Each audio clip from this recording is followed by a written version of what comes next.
Good morning students. चलो अब current electricity में हम आगे करते हैं बेटा Ohm's law.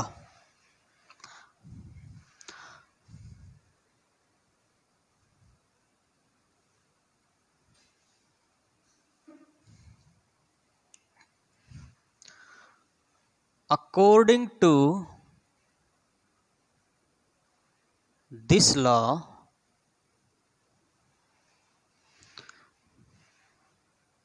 if all the physical conditions as temperature, pressure, etc. are same in a conductor, then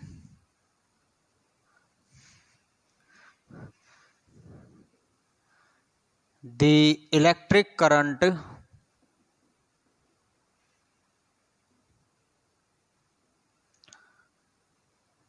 passes through the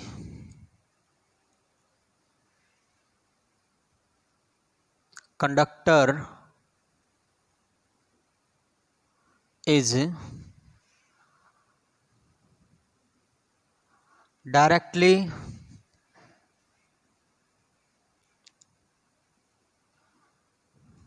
proportional to the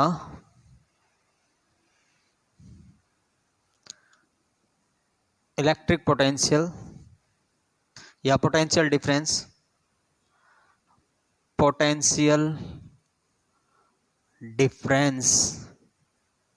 ये हम कर चुके हैं। Potential difference applied across the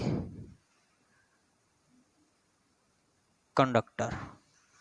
ठीक है भाई, अगर सारी की सारी फिजिकल कंडीशन सेम है, जैसे टेम्परेचर, प्रेशर, एरिया, जो भी फिजिकल कंडीशंस हैं, अगर सारी फिजिकल कंडीशन सेम हैं तो बेटा जो इलेक्ट्रिक करंट है ना किसी कंडक्टर के अंदर से, वो डायरेक्टली प्रोपोर्शनल होगा किसके, इलेक्ट्रिक पोटेंशियल के। ठीक है ना। अब मान लो जैसे ये रेजिस्टेंस जो शो कर रहा है, हमारे पास कोई कंडक्टर है, ठीक है, इसको हमने क्या कर दिया, एक बैटरी से जोड़ दिया जिसका इलेक्ट्रिक पोटेंशियल कितना है, V है, V से जोड़ दिया हमने इसको। ठीक है ना। पॉजिटिव से नेगेटिव करंट पास करेगा, तो इसके अंदर से जो करंट पास करेगा I, वो डायरेक्टली प्रोपोर्शनल होगा V के। तो हम कह सकते हैं V इज इक्वल टू क्या आ जाएगा, IR। R हमारे पास क्या है, कांस्टेंट ऑफ प्रोपोर्शनलिटी, और इसको नाम क्या दिया गया है, रेजिस्टेंस नाम दिया गया भाई। ठीक है।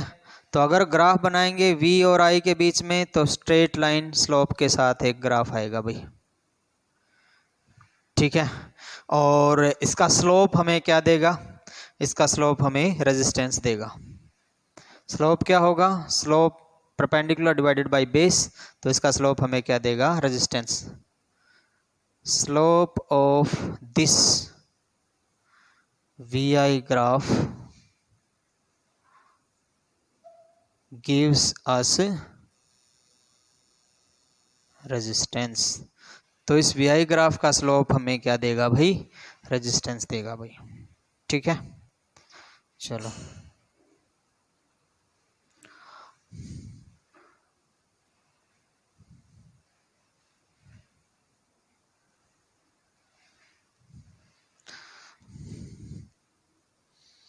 तो ओम्स लॉ से हमारे पास क्या निकल के आया भाई, रेजिस्टेंस निकल के आया। ओम्स लॉ से हमें रेजिस्टेंस मिला। अब ये रेजिस्टेंस होता क्या है,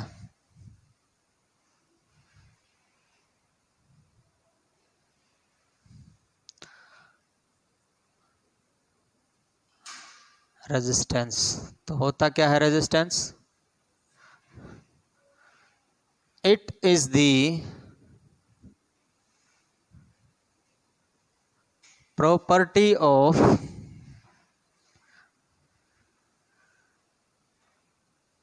any conductor due to which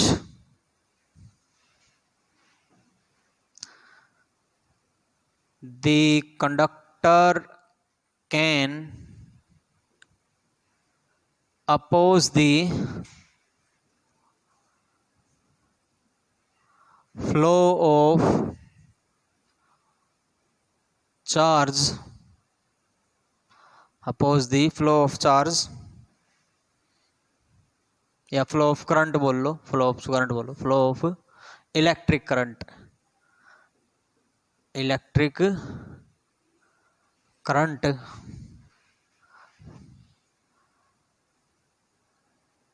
through the conductor. ठीक है, तो it is the property of any conductor, ये किसी कंडक्टर की प्रॉपर्टी है, ड्यू टू विच जिसके द्वारा the conductor can oppose the flow of electric current through the conductor, या थ्रू इट लिख सकते हो। ठीक है ना, तो ये था भाई रेजिस्टेंस। अब रेजिस्टेंस क्या होता है, डायरेक्टली प्रोपोर्शनल तो होता है किसके, लेंथ के। रेजिस्टेंस आर डायरेक्टली प्रोपोर्शनल है length of the conductor.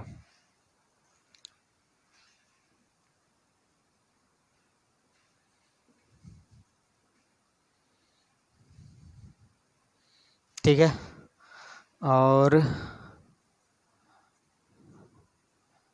Resistance R inversely proportional है area of the cross section के।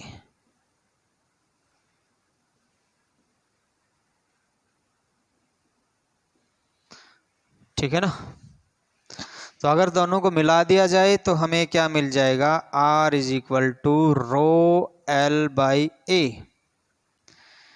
तो रो क्या है, कोई कांस्टेंट क्वांटिटी है, और इसको क्या कहते हैं, रेजिस्टिविटी कहते हैं भैया। तो रो को क्या कहते हैं, रेजिस्टिविटी, और ये एक कांस्टेंट क्वांटिटी है।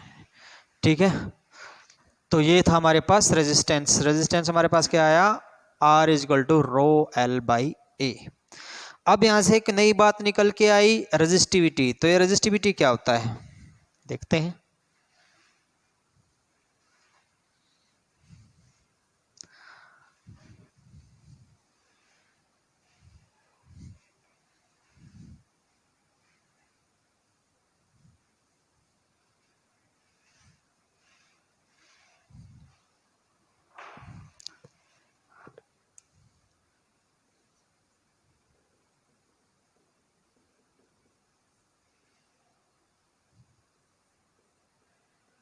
तो क्या होता है रेजिस्टिविटी, अगर हमने देखा यहां से R is equal to rho L by A है ना, अगर लेंथ हमारे पास 1 मीटर हो, area of cross section 1 metre square हो, तो R इज इक्वल टू क्या हो जाएगा, रो इंटू 1 डिवाइडेड बाई 1, मतलब R इज इक्वल टू क्या हो जाएगा, रो के इक्वल हो जाएगा भाई, है ना।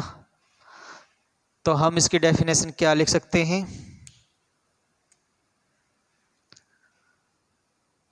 resistivity is the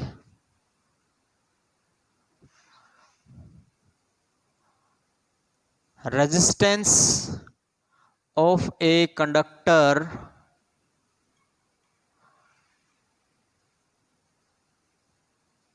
which have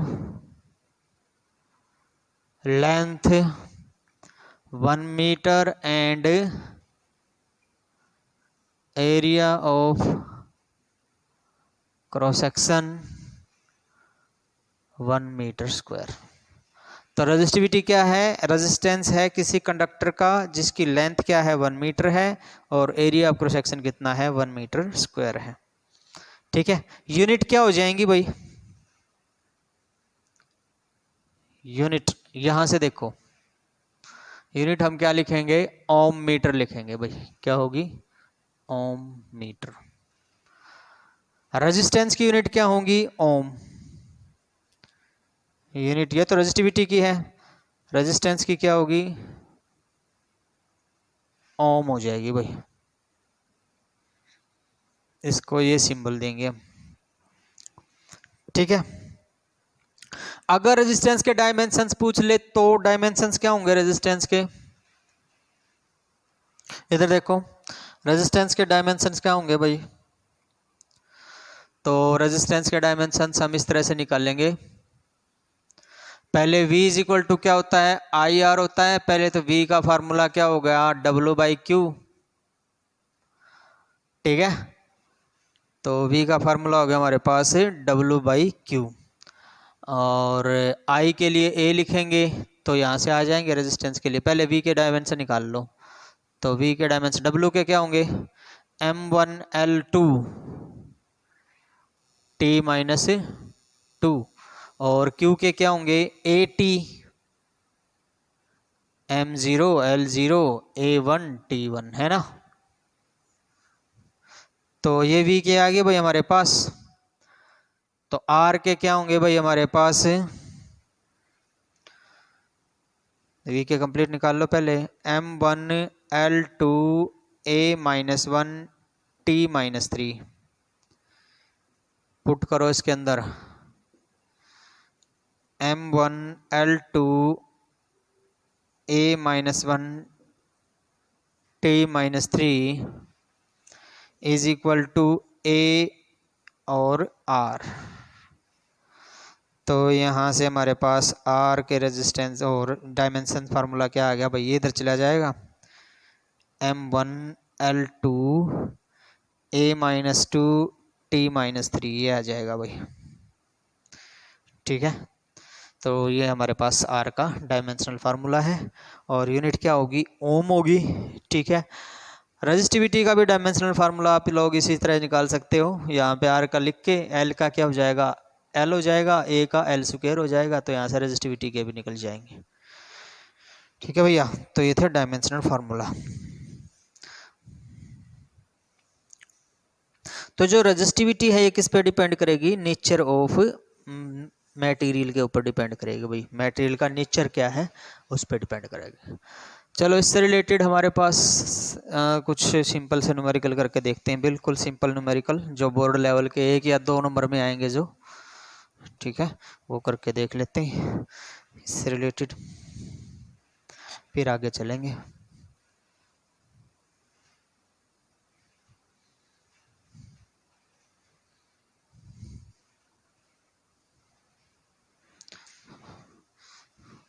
देखो भैया इस तरह से है,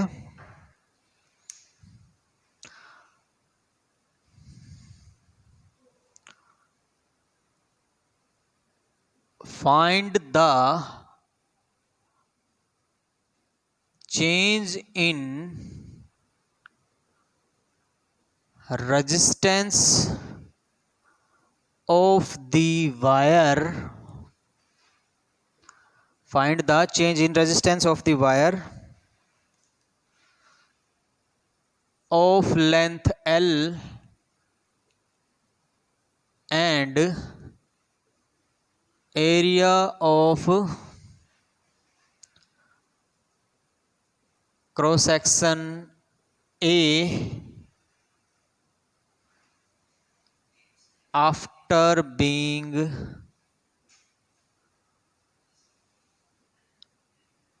डबल फोल्ड, है ना, इस तरह से है। तो क्वेश्चन में क्या है कि भैया हमारे पास एक वायर है जिसकी लेंथ कितनी है, L है, और एरिया ऑफ क्रॉस सेक्शन कितना है, A है भाई, ठीक है। अब इसने बोला कि इसको हमने क्या कर दिया, डबल फोल्ड कर दिया। इस तरह से मान लो जैसे हमारे पास ये वायर होगी, ठीक है, जिसकी लेंथ कितनी है, L है, इस वायर की लेंथ कितनी है, L है, और एरिया ऑफ क्रॉस सेक्शन ये वाला ये कितना है, A है। इसको हमने क्या कर दिया, डबल फोल्ड कर दिया, इस तरह से दोहरा कर दिया, हमने क्या कर दिया, दोहरा कर दिया। अब लेंथ क्या रहेगी, आधी रहेगी, और एरिया ऑफ क्रॉस सेक्शन क्या हो गया, डबल हो गया, ठीक है ना। पहली वाली कंडीशन में रेजिस्टेंस क्या होगा, रेजिस्टेंस ऑफ द वायर क्या होगा भाई, R is equal to rho L by A. अब हमने इसको डबल फोल्ड कर दिया। After being double fold,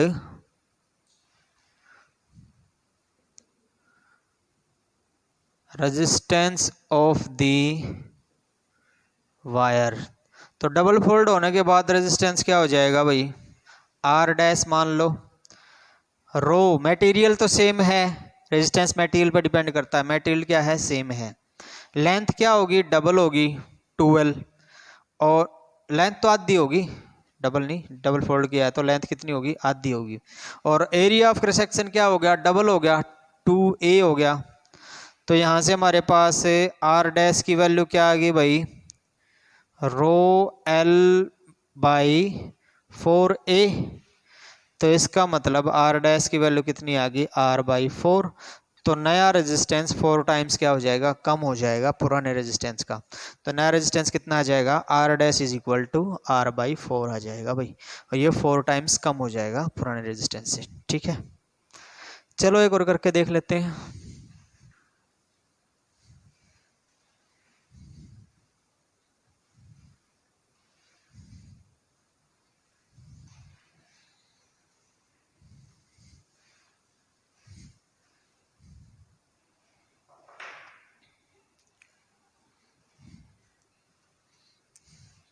question है, a wire of length L and area of cross section A is stretched